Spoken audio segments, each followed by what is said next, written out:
Начинаем общественное обсуждение по вопросу заключения охотхозяйственных соглашений охотпользователями, действующих на основании долгосрочных лицензий на пользование животным миром в отношении охотничьих ресурсов. Вот нам поступило письмо главы. Алло. Так, Алло. муниципального образования Бельевский. Да, блин, холом хугара. Кеннике бисихбит.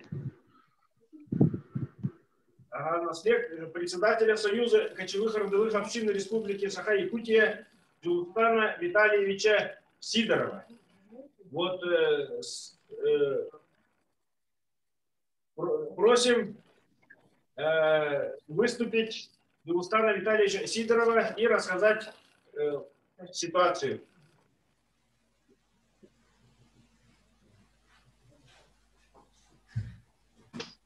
Джилстан Витальевич, пожалуйста. Здравствуйте. Слышно? Слышно.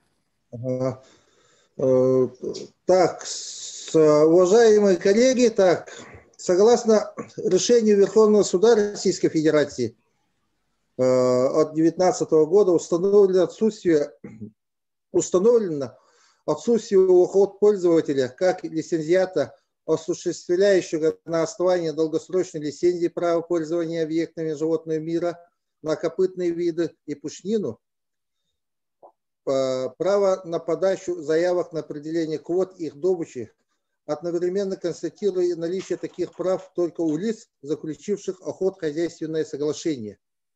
Наши общины коренных малотисных народов Севера получили официальное уведомление об оплате за охотничьи угодья только в конце 2020 года, в декабре, согласно которому на предстоящий сезон охоты охотпользователям, действующим на основании долгосрочных лицензий, право на пользование объектами животного мира не будет устанавливаться квоты на добычу охотничьих ресурсов, вследствие чего основной вид деятельности наших общин коренных малотисных народов Севера без квоты будет приравнен к браконьерству.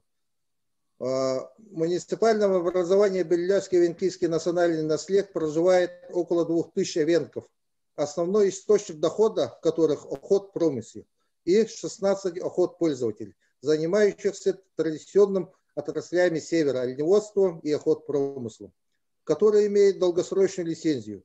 В связи с пандемией и международными санкциями цена на пушнину упала до критических показателей. За штуку соболя 500 рублей. Когда как цены везде растут. Коренное население оказалось в трудном экономическом положении и фактически оплатить за такой короткий период требуемую сумму на данном этапе не сможет. До декабря 2020 года охотпользователи общины коренных малотисных народов Севера, имеющие долгосрочные лицензии сроком до 2035 года, имели равноправные права с хозяйствами, которые подписали охотхозяйственные соглашения.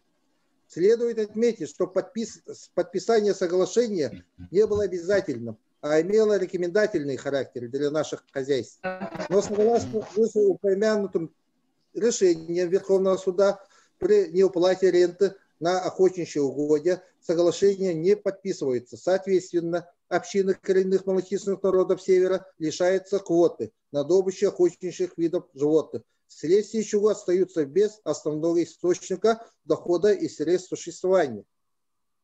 Для справки, в Российской Федерации как правовом и социальном государстве политика, которая направлена на создание условий, обеспечивающих достойную жизнь и свободное развитие человека, земля и другие природные ресурсы, используются и охраняются как основа жизни и деятельности народов, проживающих в соответствующей территории, в соответствии с общепризнанными принципами и нормами международного права, международными договорами Российской Федерации и Конституцией Российской Федерации. Я думаю, данное решение не соответствует ни Конституции Российской Федерации, ни Конституции Республики Саха-Якутия, Закону о правовом статусе коренных малотисных народов Севера и многих других законов республиканского и федерального значения. Коренные народы Севера, Сибири и Дальнего Востока имеют особый конституционно-правовой статус правовым режимом природопользования, Для данных народов, лиц и объединений, относящихся к ним, один из таких режимов связан с правовым регулированием порядка охоты в целях обеспечения ведения традиционного образа жизни и осуществления традиционной хозяйственной деятельности. На основании вышеизложенного просим руководство Республики Саха-Якутия, как субъект Российской Федерации, которая имеет свою конституцию, законодательную базу, о продлении сроков оплаты за охотничьи угодья с сохранением квот на лицензии пользования животным миром. Спасибо. На этом все. А так, вопросы Дилустану Витальевичу. Дилустан Витальевич, у меня вот два вопроса сегодня созрело. Там находится еще такая организация, как ОАО, КМНС Хатыстыр. То есть это остаток от совхоза Алданский. Вот у них соглашение заключено или нет? Это первый вопрос. И второй вопрос. Вы новый глава, поэтому, возможно, не в курсе какая площадь охотугодий закреплено за общинами КМНС в Алданском районе во всяком случае. Есть такие данные у вас? Так. По УАО КМНС Хатыстыр я отвечу так. Пока охотсоглашение не подписано, это как бы наше основное базовое предприятие. УАО КМНС Хатыстыр обеспечивает практически большую часть населения. Ну, не говори, блин. Разрешение на пользование. Вопрос можно? И второй вопрос. Ответь, насчет закрепленных охотугодий. Так, ну, у нас по району так, около 50, ну, около 60%, наверное, закреплено за хозяйствами КМНС. 20% охотугодий закреплено как угодья общего пользования. И 20% закреплено как ТТП, ОПТ, особо охраняемые природные территории. А по формам собственности они разные. Есть СКПК, КМНС, есть сельхозкооперативы, есть общины коренных малочисленных народов Севера, и есть еще ООО и УАО, крупные охотпользователи по району. Вопрос можно будет? Пожалуйста, конечно, Иван Иванович. Вот о какой сумме речь идет? Так, не площадь не говорить, товарищ, какая сумма? Большая сумма или нет? За которую стоит шуметь сильно? Ну, сумма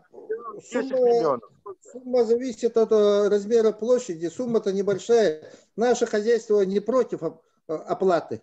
Только вот предоставляется очень короткое время, вот до марта практически надо уже оплачивать нашим охотпользователям. Например, у УАО КМНС Хатыстыр около 1 800 000 гектаров. Это как бы неподъемная сумма для базовой организации вот в нашем районе.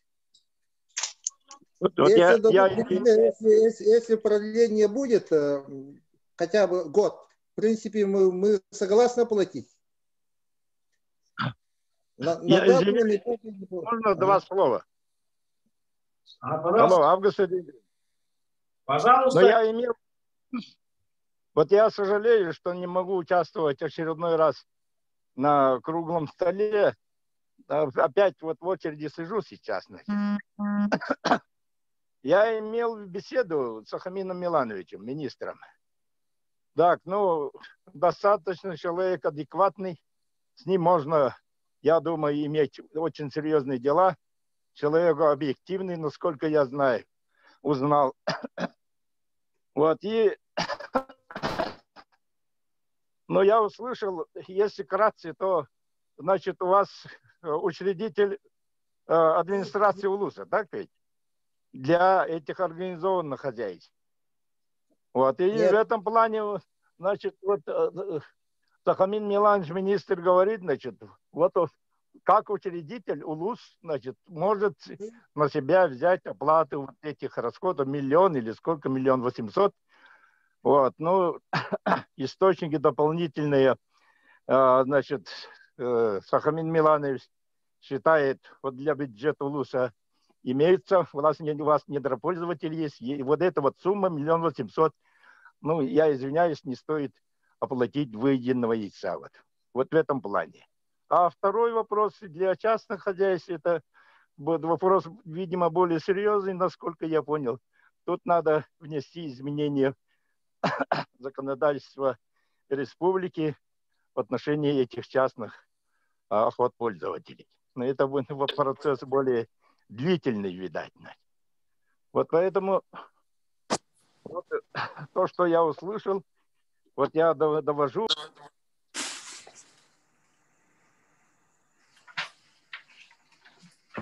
Ясно. Так, еще есть вопросы?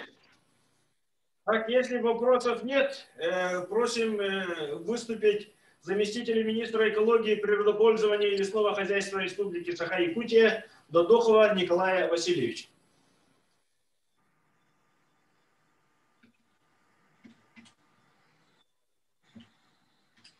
Добрый день, коллеги. Слышно, да?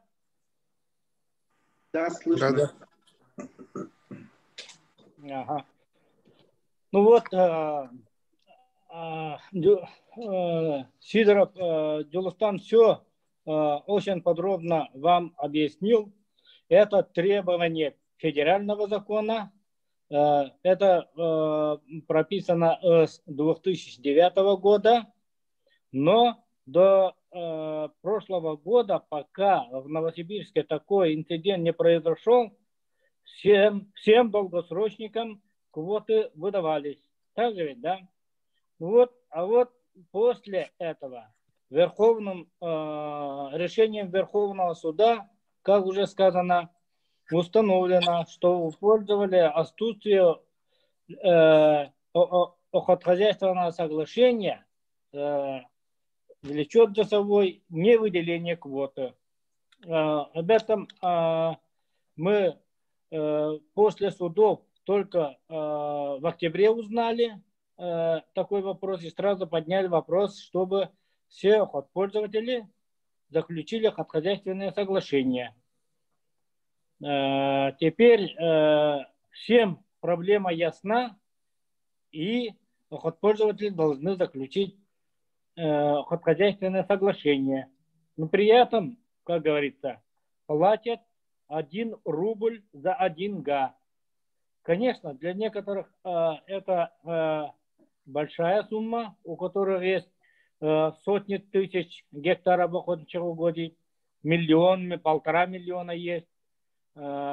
Поэтому мы инициировали с комитетом Елтумена законодательную инициативу по снижению этой оплаты до 10% от рубля. Да? А в других областях, южных областях, за гектар платят до 28 рублей. У нас 1 рубль. Самая маленькая оплата по всей России. Вот этот тариф мы не можем, вот некоторые не могут оплатить. За это время оплатили 23 охотпользователя и заключили охотхозяйственное соглашение. Ну вот примерно проблема вот такая. Вы все услышали. Мы сейчас отрабатываем с Советом Федерации, Александру Константиновичу Акимову отправили проект, как нужно работать. Даже отправили проект постановления, чтобы подписал правительство Российской Федерации. Теперь ждем, подпишут или не подпишут. Но охотхозяйственное соглашение все равно надо заключать. Теперь ждем решения, вот как там в Москве решат. И и не только эти вопросы, но другие вопросы тоже есть по охотхозяйственным соглашениям. Ну вот примерно такая информация, что если есть вопросы, могу ответить. А какой пакет документов требуется для заключения вот, охотничьего соглашения?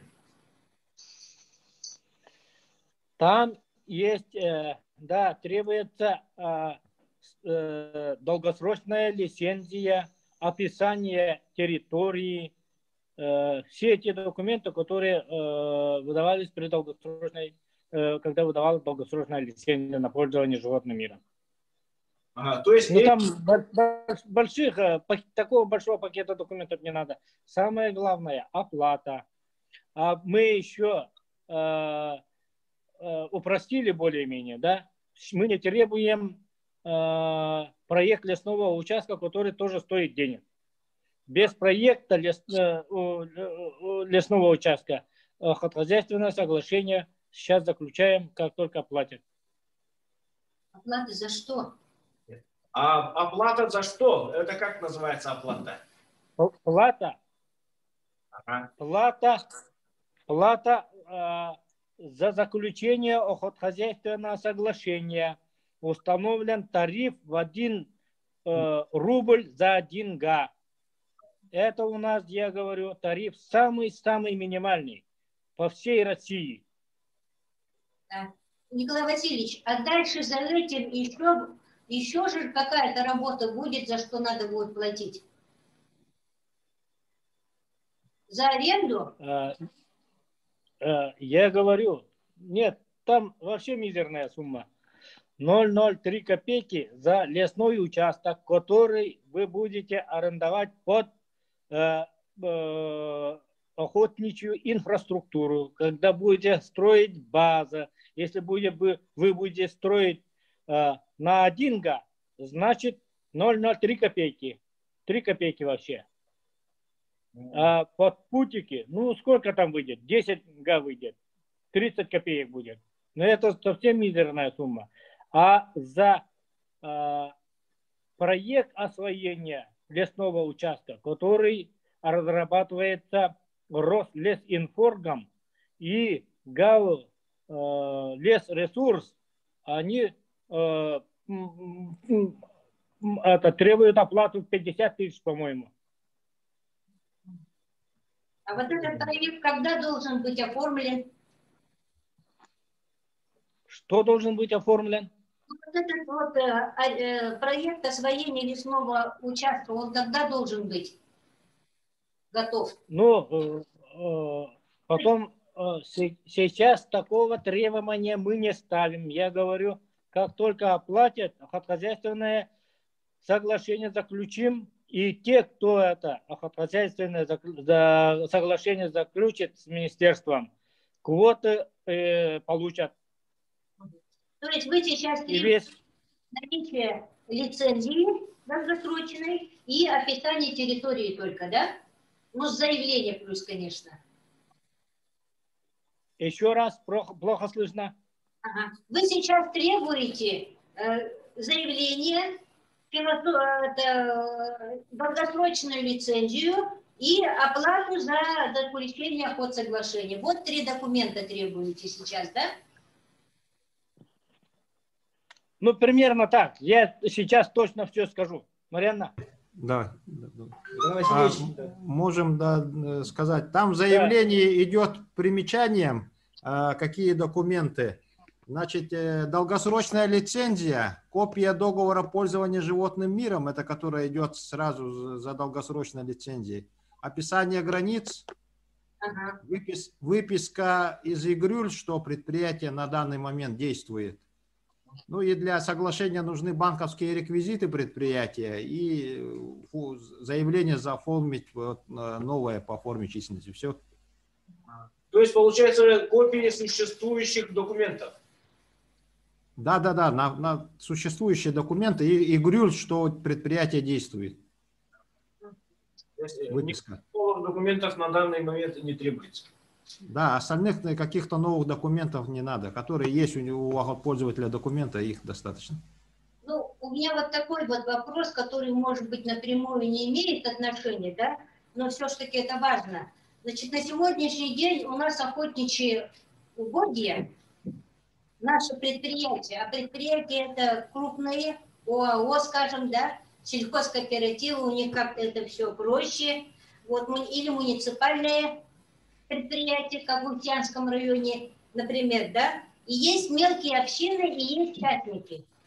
Вот проблемы, скорее всего, у нас с общинами кочевых народов, да, и частниками. Так ведь, да? И вот скажите, пожалуйста, вот большая часть охотугодий у нас находится на особо охраняемых природных территориях. Это заповедники, заказники и тому прочее. Вот тут какие тут взаимоотношения есть?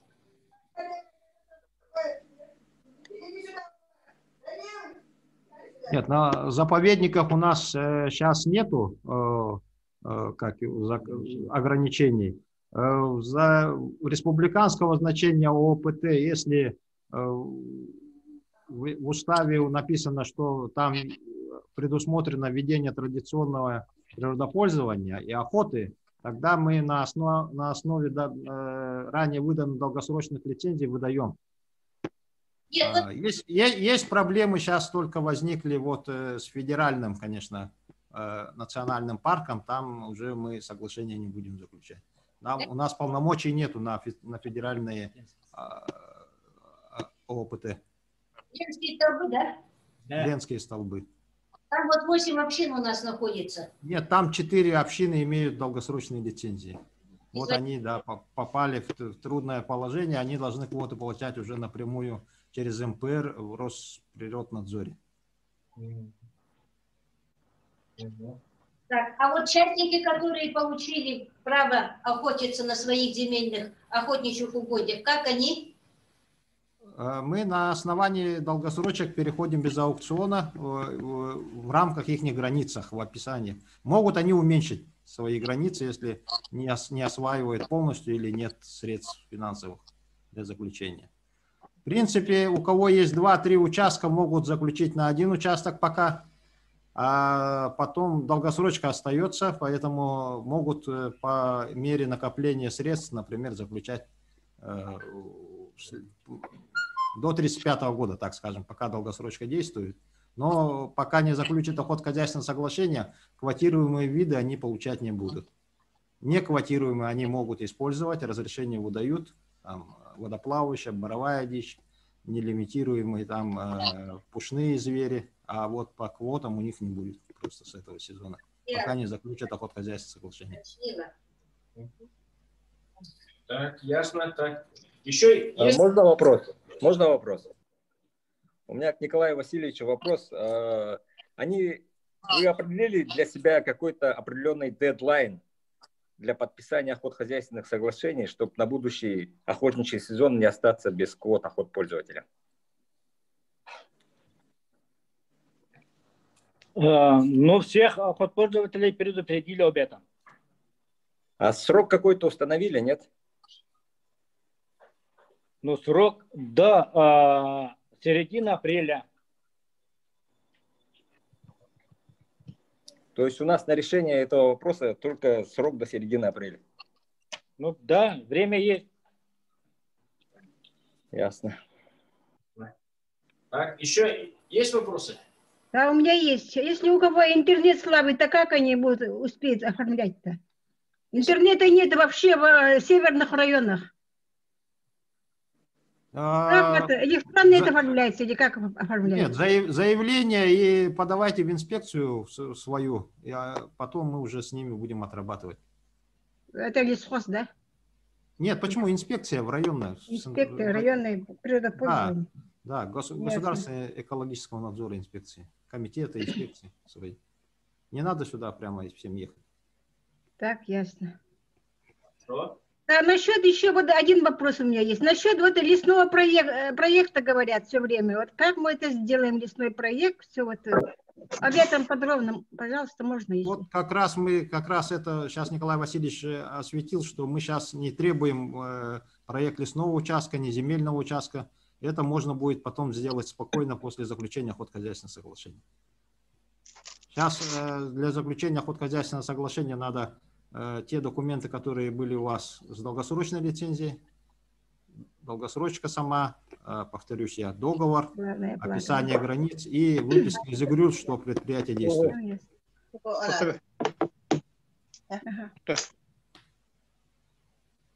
Так, еще вопросы?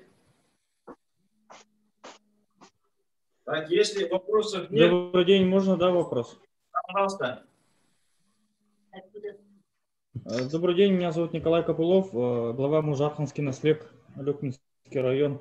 У нас охотпользователем на основании долгосрочной лицензии является ЖСХПК ТОПКО. Территория охотпользования включает 2 муниципальных образования, то есть территория муниципального образования нашего и плюс соседнего национального наслега, Чаринского наслега. Всего у нас территория составляет 864 тысячи. И будет вопрос такой, вот информацию, которую нам до этого как бы предоставили, я услышал. Во-первых, мы его, наверное, очень поздно получили, и вопрос тоже был у меня по срокам, когда у нас наступают вот эти сроки насчет оплаты по договору аренды, например, если у нас будет соглашения вот эти охотпользовательские. И второй вопрос насчет данного вопроса тоже и с Еленой Христофоровной обсуждали. Хотелось бы узнать, на какой вообще стадии находится вопрос рассмотрения тарифов по данному мероприятию. Если мы сейчас говорим 1 рубль за 1 гектар, планировалось там выдвинуть инициативу о том, чтобы сделали на 10 копеек. Вообще это реально, нереально на 2021 год. И такой еще вопрос уточняющий, наверное. Если мы сейчас, вот допустим, до апреля месяца не успеваем оплатить по сумму по полной стоимости аренды, соответственно, мы не можем получить на 2021 год квоты на лицензии или как? Да, Николай, вы правильно поняли. Если в этом году не успеете заключить охотхозяйственное соглашение, квоты не получат ЖСПК ТОПКО. Но долгосрочная лицензия останется все равно. Ну, к сведению я хочу сказать, да, если некоторые не смогут оплатить в этом году, то могут в течение этого года оплатить. К концу года, если оплатят, то в следующем году получат уже лицензии. Но все работы вы должны все равно проводить.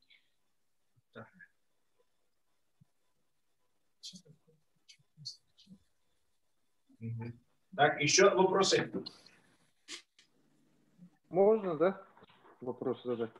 Ну, если общины не получат квоту, ну, независимо, община или другая форма, они же автоматически превращаются в браконьеров. Сейчас столько уголовных дел по республике за незаконную добычу без бумаги. И это уже не зависит. Вот у нас есть на практике вот, представители КМНС, вот, ну, не имея вот лицензии, добыли лося. И уже год мы вот этот вопрос поднимаем, ну, работаем над этим вопросом. Ну, вот если вот наши общины и наше хозяйство не получат квоты, тем самым автоматически все вот...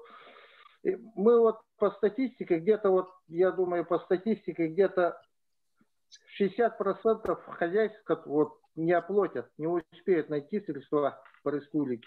И тем самым мы вот представителей коренных малочисленных народов Севера оставляем вот незаконно.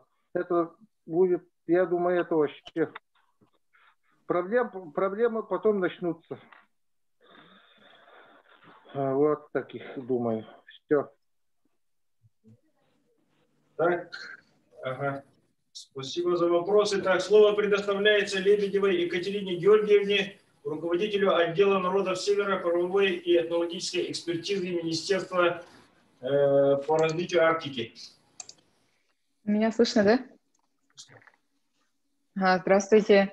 Да, данный вопрос, ну, в принципе, все сказали, обсуждался неоднократно. На прошлой неделе несколько раз с комитетами Вилтумени обсуждали этот вопрос, решили, что пока на федеральном уровне, если все это решать, это достаточно долго, в связи с чем параллельно вести работу по внесению изменений в республиканское законодательство.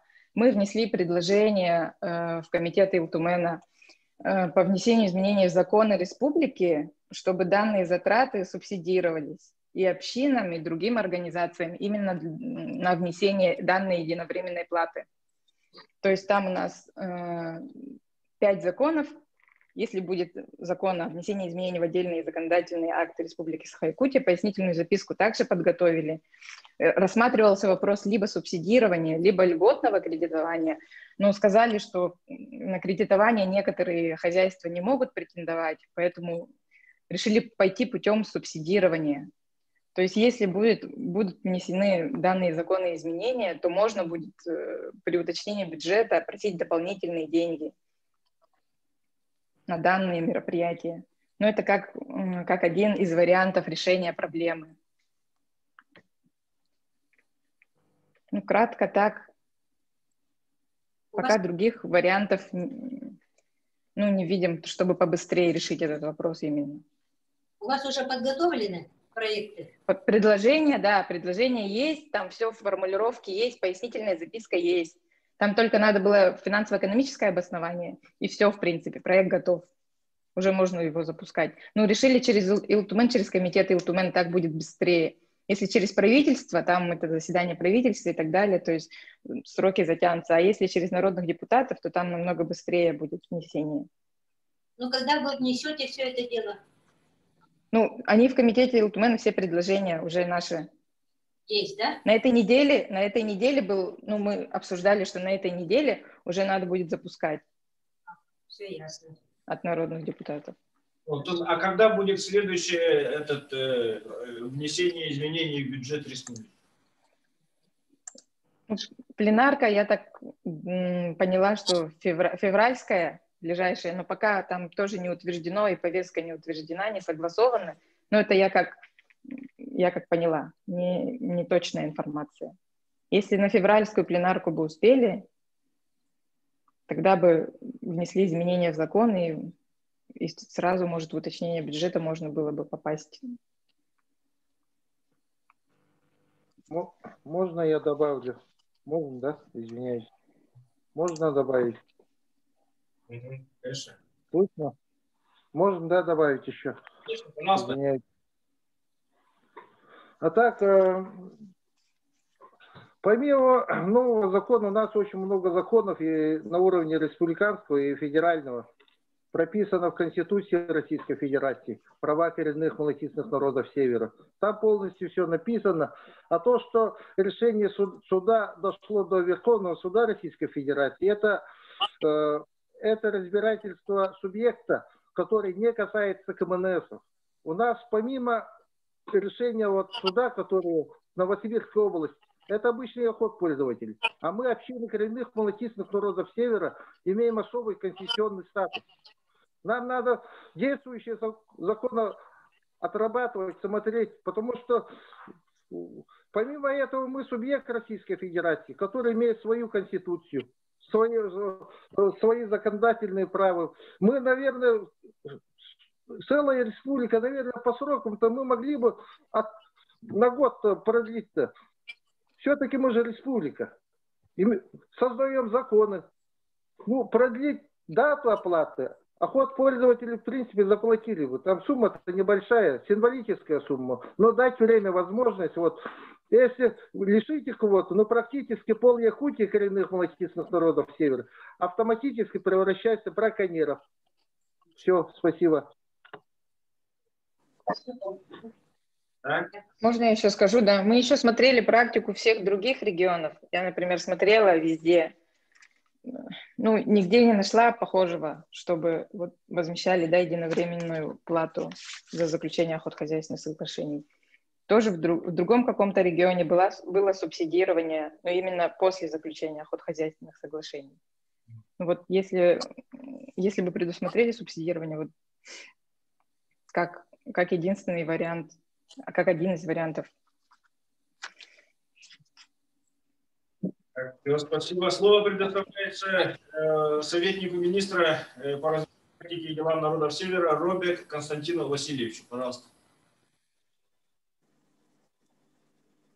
Добрый день, уважаемые коллеги. Ну, в принципе, очень многие...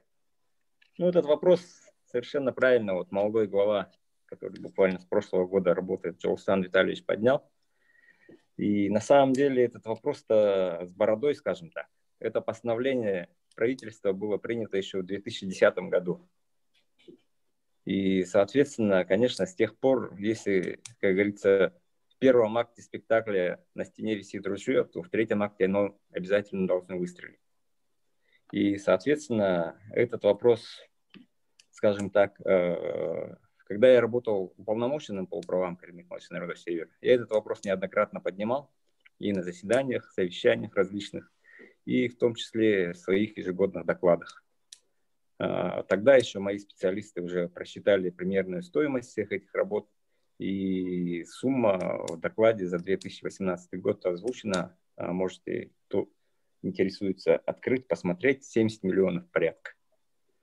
Если по всей республике на тот момент было закреплено 130 миллионов гектар за всеми охотпользователями, то за объединениями КМНС было закреплено порядка 70 миллионов гектар.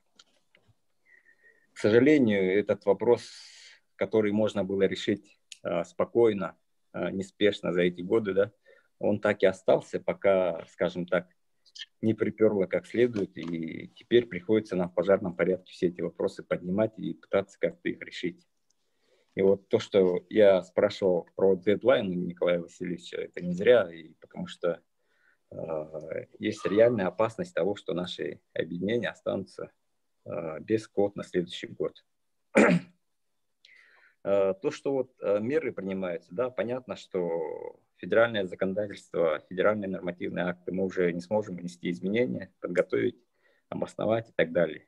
Даже в республиканские, там, по всей вероятности, если мы будем принимать законопроект, придется, видимо, отдельно оговаривать ситуации, которые обязательно возникнут в части того, что многие сейчас охотпользователи уже пытаются как-то решить этот вопрос путем привлечения банковских кредитов. Я с несколькими охотпользователями уже разговаривал, и они говорят, что единственная возможность – это взять какие-то кредиты. Россельхозбанк, там, Сбербанк и другие банковские учреждения. И в том случае, если законопроект все-таки будет принят и будет производиться субсидирование, этот момент тоже надо учитывать. Кроме того, конечно,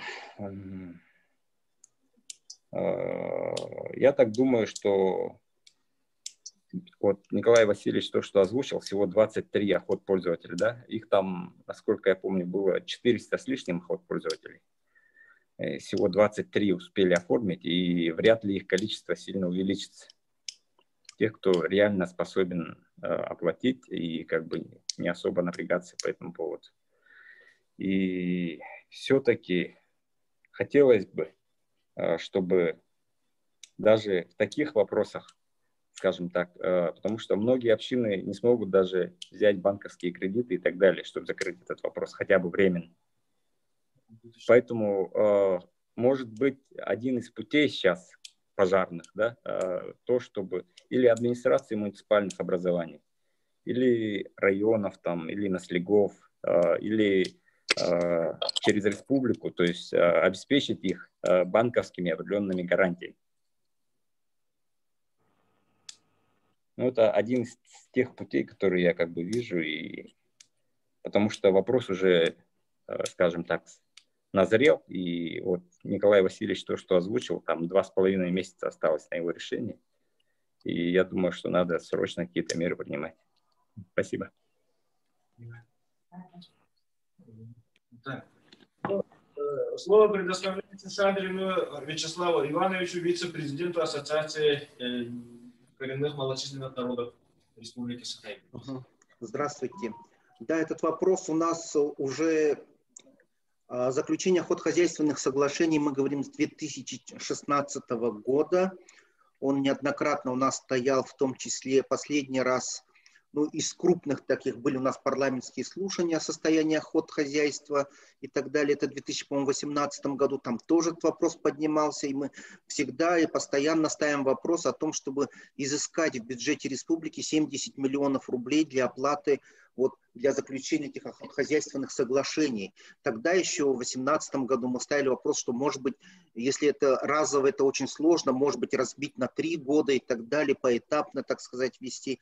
Но, к сожалению, так нам и не прислушались. Вообще, если говорить о структуре охотпользователей, вот там кто-то говорит через районы, кто-то еще чего-то. Районы-то могут дать гарантии только ведь своим предприятиям. У нас муниципальных унитарных предприятий из числа КМНС, которые вот на территории, их 8. Одно казенное предприятие. То есть, в принципе, только 9 вот таким предприятиям, которые могут выступить, каким-то там районы или еще кто-то могут оказать содействие и выступить. Это причем их общая площадь охотугодий, вот этих 9 так называемых хозяйствующих субъектов, где-то около 12 миллионов. Это из 70 миллионов общей площади наших, которые охотугодий коренных малочисленных народов Севера. А у нас ведь помимо этого вот производственные кооперативы, их у нас 107, родовых общин 76 из числа вот охотпользователей. И 2 еще у нас имеет статус ОАО, то есть один ОАО, другой ООО. Вот. В общей сложности 194 охотпользователя, я имею в виду среди коренных малочисленных народов Севера, которые имеют общую площадь 70 миллионов. Из них, да, как вы уже сказали, 11 предприятий наших уже заплатили. Это 4 родовых общины и 7 имеющих статус производственных кооперативов. Большинство из них как раз располагаются, кстати, вот в южной нашей Якутии. Это Алданский и Нерингринский район. Это легко, в принципе, объяснимо, потому что именно это те общины, которые получили когда-то вот компенсации за счет проведения этнологической экспертизы. То есть у них еще есть какие-то источники. А вот другие наши охотпользователи, к сожалению, абсолютное большинство, я имею в виду центральную и северную, особенно северо-восток нашей республики, охотхозяйства, к сожалению, оплатить просто-напросто это не смогут. Вот мы рассматриваем, вот, ассоциация написала сейчас в 3 разных адреса разные письма. Это на имя главы республики Айсена Сергеевича письмо о том, что необходимо срочно рассмотреть вопросы и решить. На имя председателя Государственного собрания Илтумен Гоголеву Петру Васильевичу. На имя наших сенаторов, не только республиканских, но и сенаторов из числа коренных малочисленных народов Север. Это Литков Григорий Петрович, который является президентом Большой ассоциации российской, и Анна Ивановна Отки, который сенатор от Чукотки, о том, чтобы этот вопрос на разных уровнях подняли и попытались решить этот вопрос. Какое мы видим решение этого вопроса? Если мы говорим на российском уровне, то это 3 таких момента. Первое – это о так называемых замораживании или переноса сроков оплаты. Первый момент. Возможно, здесь второй момент, который тоже может быть, это реструктуризация, то есть когда дело в том, что это разовый платеж за 49 лет. Возможно быть, МПР рассмотрит какой-то нормативный акт, который вот охотпользователи могли бы какими-то частями, долями оплатить не сразу единоразово, а за какой-то период. И третье – это снижение платы. Причем есть варианты до 10 копеек и, может быть, еще и ниже. Вот. Это такие вот 3 решения на федеральном уровне. Ну и так называемые 2 решения, которые должны мы рассматривать на республиканском уровне. Первое – это решение проблемы за счет бюджета. Здесь необходимо, конечно, вот сейчас Государственное собрание Илтумен такой вопрос рассматривает, для того, чтобы предусмотреть финансирование в рамках бюджета Республики Саха-Якутия, это необходимо, конечно, внесение срочное, это внесение на рассмотрение в бюджет республики на 2021 год. И при этом одновременно для того, чтобы это было все законно, все было легально, необходимо внесение соответствующих поправок в наше законодательство, в частности, в закон о правовом статусе коренных малочисленных народов Севера Республики Саха-Якутия, где как раз предусмотреть вот, о возможности финансовой поддержки традиционной хозяйственной деятельности коренных малочисленных народов Севера. Это вот они очень, вот это решение взаимосвязано, два шага. И второй путь, это вот как раз то, о чем говорят алданские охотпользователи, это так называемые вопросы о предоставлении банковских кредитов. Я считаю, что этот путь, конечно, очень сложный, и он может быть решен только для тех, в принципе, хозяйств. Это вот для Южной Якутии, где есть очень много промышленных компаний. Алло, да-да.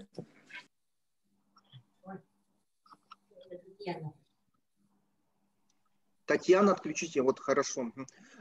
Этот путь, к сожалению, только для Южной Якутии, где есть промышленные компании, где общины могут ожидать получения каких-то платежей за счет вот этнологической экспертизы или помощи от промышленных компаний. Для абсолютного большинства охотпользователей, к сожалению, это путь закрытый.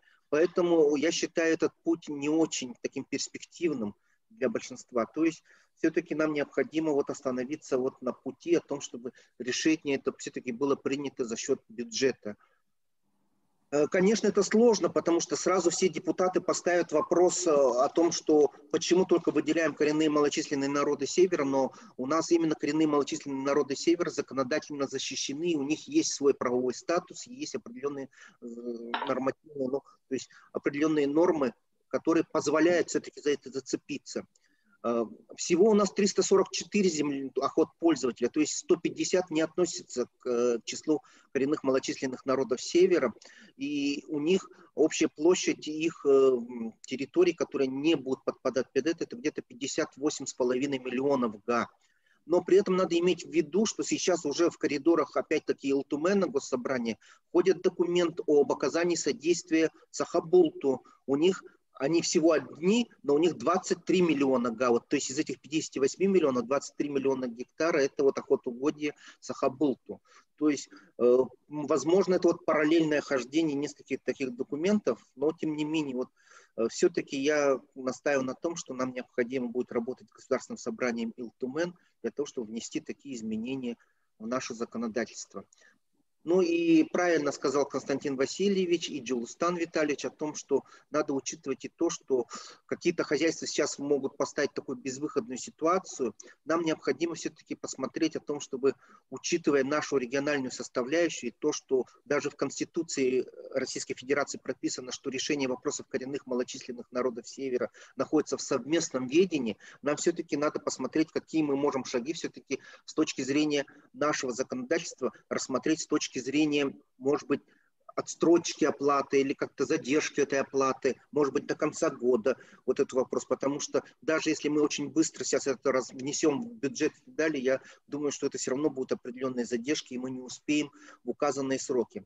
С точки зрения же перспектив вообще решения таких вот вопросов, я думаю, что нам опять-таки нужно.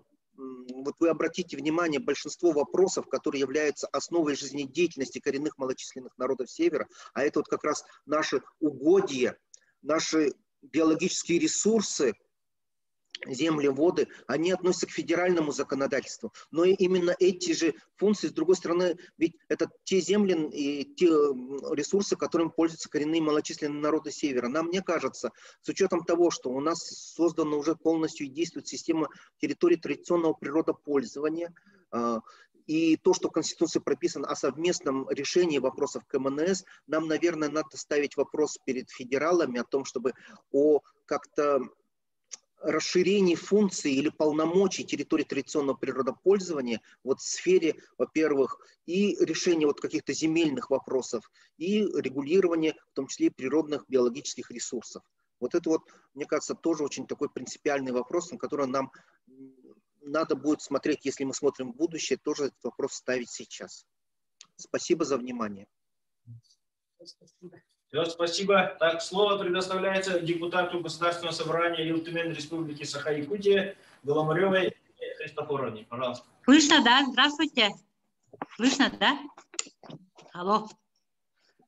Алло. Да, слышно, Елена Христофоровна. Ну хорошо, спасибо. Ну, во-первых, Этот вопрос в парламенте Республики Саха-Якутия рассматривается, обсуждается со дня, как говорится, вот как только был принят документ, Прокопьев Владимир Михайлович очень, ну вот за эти годы работали. Осталось всего 1 месяц, и мы видим результат, как и следовало ожидать, не смогли наши коренные малочисленные народы, родовые общины и вообще охотохозяйство справиться с этой суммой. Справились только те, у которых что-то было, да. Поэтому с первого дня мы оформили поправку на 69 миллионов рублей, по-моему. Но этот не прошел. Сегодня мы подготовили согласованное решение с комитетом Прокопия Владимира Михайловича и нашего комитета по, значит, внесению изменений, дополнений в республиканский закон о родовой одноплеменной кочевой общине коренных малочисленных народов, статье 12Ж, субсидирование затрат общин, союзов, ассоциаций общин, связанных с внесением единовременной выплаты на заключение хозяйственных соглашений. Второй, значит, закон об охоте и сохранении охотничьих ресурсов, то же самое. Но мы тут взяли вот так субсидирование затрат, связанных с внесением единовременной платы за заключение охотохозяйственных соглашений. Если об охоте вот так пойдет, статья 4, 4.5, то оно будет охватывать все охотхозяйства.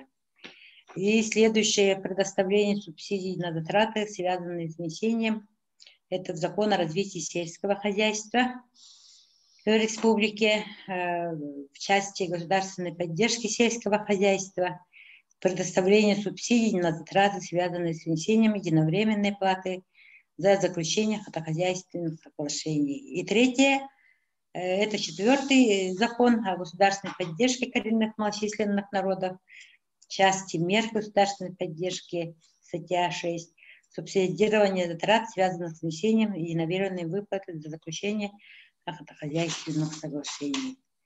И статья о правовом статусе коренных малочисленных народов, статья 19, то, что касается территорий традиционного природопользования, заключения охотохозяйства. Ну, все эти законы, да, 1, 2, 3, 4, 5 законов, на 5 законов вот такие мы подготовили. Благодарим Министерство Арктики, юристов, всех юристов мы собрали, 2 комитетов Министерства Арктики, и вот такое у нас получилось.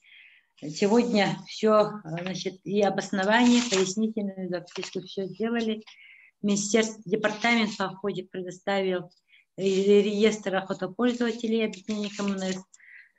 Все это мы должны сейчас, значит, представить руководству нашего парламента. Руководство должно выйти на руководство правительства нашей республики. Как это будет там дальше будет рассматриваться, неизвестно, но одно ясно, да? Тут вы увидели то, что касается КМНС, и то, что касается всех охотников. Ну, 2 варианта мы сделали. И должны будет... Во-первых, мы должны доказать, что охота для коренных народов республики является основным видом хозяйствования. Это выплаты единовременные. И на 49 лет, если все это сделаем, то до 2070 года мы должны будем уже как-то защитить всех жителей республики Саха-Якутия. С этой позиции должны подойти. И на уровне федеральном, конечно, все то, что вы говорили, можно сделать, можно было бы сделать, да, но упустили время. Вчера я говорила депутатам Государственной Думы Галиной Акентьевной Данчиковой, она отправить письма отправила. Но какой ответ будет, неизвестно. По тем пунктам, которые вы говорили, так-то, так, варианты всякие, что там есть изложено. Ну вот Сейчас все зависит от первого лица Есена Сергеевича, как он это посмотрит. Поэтому очень прошу департамент по охоте и вообще вот очень хорошо, что общественная палата включились в эту работу. Сегодня же надо будет отправить письмо. И все эти письма должны, мне кажется, дать какой-то положительный результат. На это будем надеяться. Вот на этом все. Спасибо. Так, вопросы? Ага. Так, Елене Христофоровне вопросов нет. Ну, большое спасибо, Елена Христофоровна. У меня будет вопрос. Вопрос есть? Николай Копылов, ага. У меня вопрос, вопрос как предложение, наверное. Вот сегодня мы этот вопрос тоже обсуждали в группе актива КМНС и с главами поселения. Я услышал текст выступления Елены Христофоровны. Я думаю, что, конечно, проведена большая работа по этой части. И хотелось бы, чтобы был хороший какой-то, если мы хотим получить какой-то эффект, мы сегодня договорились о том, что будем и совместно и главы поселений, и сами охотпользователи, может, на имя руководства республики, на имя Ильтюмен подготовим общее какое-то письмо, чтобы учли вот эти все моменты по данному вопросу. И второй момент, я бы хотел насчет, тоже как бы вопрос. У нас один из выступающих, по-моему, из Алданского района, или не знаю, который прокомментировал данный вопрос, сказал, что есть какие-то варианты решения данного вопроса через районные администрации, через муниципалитеты. Ну, как уже сказали, я так думаю, если в промышленных районах будет какая-то такая возможность по решению данной проблемы, то в остальных, я так думаю, проблема будет с этим. Что касается нас, например, если мы говорим о сумме почти 1 миллион рублей, мы предварительно, когда обсуждали данный вопрос, простые охотники, у них, можно сказать, даже денег нет на то, чтобы оплатить вот эту сумму. И говорить о том, что они от этого имеют какую-то прибыль, они от этого имеют какой-то определенный доход, нельзя, я так думаю. Поэтому я хотел бы поблагодарить и депутатов, которые провели данную работу, хотел бы поблагодарить специалистов, которые подключились к этому, и актив КМНС. Ну и я так думаю, если мы совместно будем данный вопрос отрабатывать со всеми, я так думаю, будет от этого какой-то положительный эффект. Ага. Все так. Еще у кого-нибудь есть предложение, замечание, дополнение к выступлению? Владимир Андреевич. Так, пожалуйста. Ага. Владимир Михайлович. Пожалуйста. Очень коротко я бы хотел остановиться на нескольких моментах. Ну, во-первых, верно тут подметили, что с 2010 года, с момента принятия на федеральном уровне определенных решений, как дамоклов меч, вот это вопрос, эта проблема висела. Но до 2017 года как бы он немножко был такой неясный и так далее, до момента внесения изменений в 71-ю статью федерального закона, 209 федерального закона. Вот. Мы, как профильный комитет, вот вместе с Еленой Христофоровной с 2014 года достаточно плотно занимаемся этой проблематикой. Провели кучу разных мероприятий, круглые столы, рабочие заседания, правительственный час, парламентское слушание, с тем, чтобы донести до наших охотпользователей о неотвратимости от этой ситуации. То есть мы говорили о том, что в любом случае мы, господа, товарищи, вынуждены будем платить. Это один момент. Второй момент. Мы, в том числе благодаря парламенту Якутии, вот, изменение 71-ю статью благодаря Николаю Петровичу Николаеву, вот, были внесены, рассмотрены и приняты поправки в части приравнивания, вернее, неправильно, в части, значит, этого, в части исключения аукциона на право заключения тем, кто заключил долгосрочные, получил долгосрочные лицензии на 49 лет.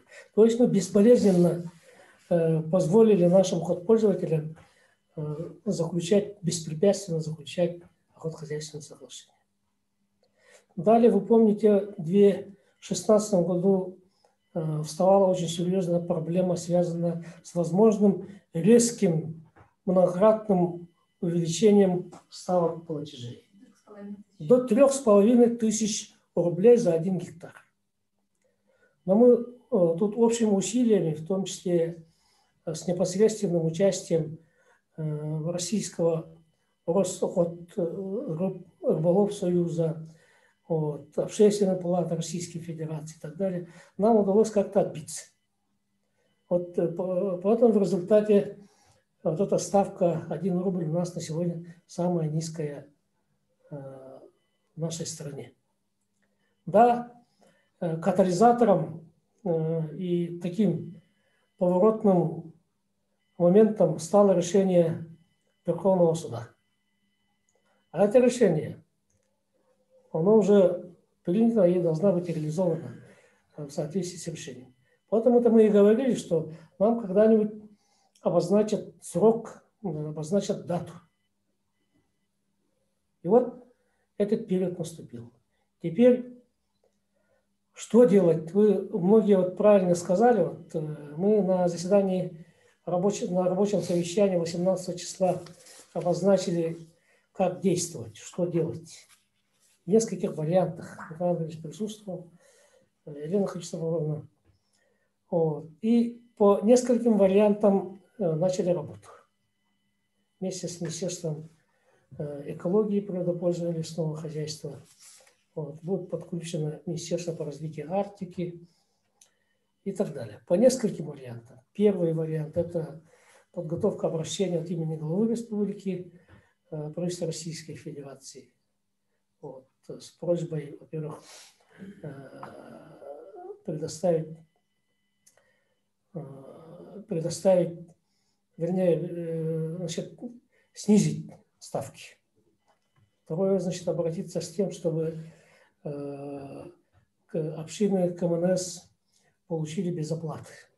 Но вот тут, опять же, коллеги, не надо думать, что решение может быть так принято. Сами знаете, как там это все решается.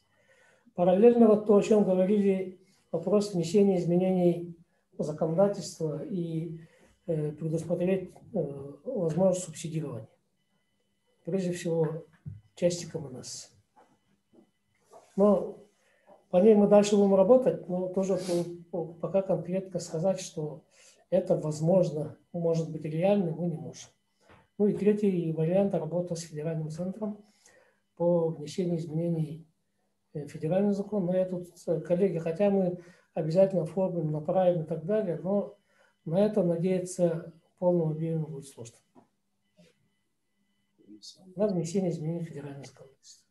Мы знаем, как там работает и как долго и сложно проходит этот процесс, мы тоже понимаем. Поэтому вот такие пути, друзья, коллеги, не думайте, что как законодательный, так и исполнительный орган власти пытается работать, ищет выход из этой ситуации. И, к сожалению, полностью все от нас не зависит. Это надо понимать, когда будете общаться с сородичами, будете общаться, значит, с жителями поселения. А то я вот тут слышу как бы тонкий тон у некоторых коллег упрека. Так не должно быть. Мы же говорили, начиная с 2014 года, что существует такая проблема, надо нам искать выход. Выход из этой ситуации. Вот примерно так. Мы ориентировочно в начале февраля будем еще раз встречаться вот, и посоветуемся, как дальше действовать, что делать. Что касается внесения изменений в бюджет республики, это возможно только в апреле, товарищи. Потому что в соответствии с законом о бюджетном устройстве мы обязаны будем рассматривать корректировку бюджета только по итогам первого квартала. Поэтому вот эти вопросы и возникают. Я бы просил, тут некоторые свежие мысли были, интересные мысли были. Я бы просил оформить как бы письменно, можно даже неофициально, и направить в адрес либо Елены Христофоровны, либо мой адрес. Ваши мысли. С тем, чтобы мы могли бы, может быть, еще какие-то варианты, которые мы не ушли, отрабатывать дальше. Хорошо? Ну, у меня все, Иван Ильич. Спасибо, Владимир Михайлович. Так, ну, еще есть кто хочет? У меня вопрос был к Министерству экологии. Так, пожалуйста. Можно? Угу. А в какой бюджет идут платежи вот за оплату вот этих охотхозяйственных соглашений? В российский бюджет. В российский бюджет. Все ясно, понятно. Значит, все решения должны там приниматься, получается. Да. Так, ну, если больше вопросов нет, зачитываю проект рекомендаций. Сказать, да? Да, пожалуйста. Ну вот, заслушав всех, в общем-то, мы должны прийти к следующему выводу. Неизвестно, что нас вообще ожидает. Очень много изменений в федеральном законодательстве приняты. Мы их практически не знаем, и вот поэтому стоим всегда перед фактом, таким вот пожарным фактом. И в этом плане я прихожу снова к выводу о том, что недостаточно у нас люди информированы на местах, те, кто занимаются, особенно в селах, особенно в арктической зоне. Это, я думаю, достаточно слабая работа местных органов власти, местного самоуправления, депутатского корпуса, районов, поселений и тому прочее. Некоторые юристы, наверное, руководители вот сельхозпредприятий, они должны отслеживать все изменения, которые вносятся, и на них реагировать соответственно. Понимаете, в чем дело? Поэтому я думаю, что рекомендовали бы мы родовым общинам, органам местного самоуправления эти вопросы всегда держать на контроле, и а не ставить людей перед фактами исчезновения. Ну, Августа Дмитриевна высказала свое мнение так, в адрес, скажем так, местных органов власти и общин коренных малочисленных народов. Вот, но зачитываю чисто рекомендации. Первое. Правительство Республики Саха-Якутия изыскать возможность выделения 70 миллионов рублей из резервного фонда республиканского бюджета на 2021 год для решения вопроса по заключению охотхозяйственных соглашений родовыми общинами КМНС до 2070 года.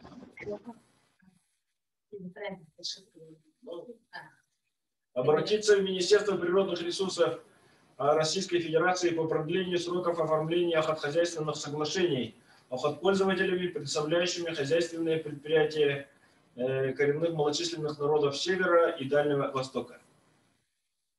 Государственному собранию Иутумен Республики Саха-Якутия разработать проекты по внесению дополнений и изменений в федеральные законы об охоте в части изменения сроков заключения охотсоглашений и сумм взноса за арендуемые земли. Ну и здесь вот по итогам сегодняшнего обсуждения, ну как бы надо, давайте допишем, что продолжить работу по изысканию, да? По изменению республиканских законов или по изысканию средств в республиканском бюджете. Ну, как при изменении республиканского бюджета. Вот. Третий пункт. Поручить членам общественных советов Министерства по развитию Дальнего Востока и Арктики Российской Федерации, да, Асаевой, Татьяне и Марфусаловой Августе внести данный вопрос на обсуждение Общественного совета и министерства. 4. Глава муниципальных образований провести ревизию существующих охотничьих хозяйств и оказать им содействие в заключении соглашений и оплате за аренду охотугодий. Ну, рекомендация. Да. И 5. Общественным советом местных органов местного самоуправления отслеживать изменения в законодательстве, регулирующем традиционное природопользование коренных малочисленных народов Севера. Ну, в целом, наверное, просто традиционное можно. Это для всех касается, то есть изменения законодательства. Ну, такой проект, то, я думаю, мы принимаем его за основу. Там, если есть какие-то замечания, предложения, просьба направить то есть на электронную почту или на WhatsApp работников аппарата Общественной палаты.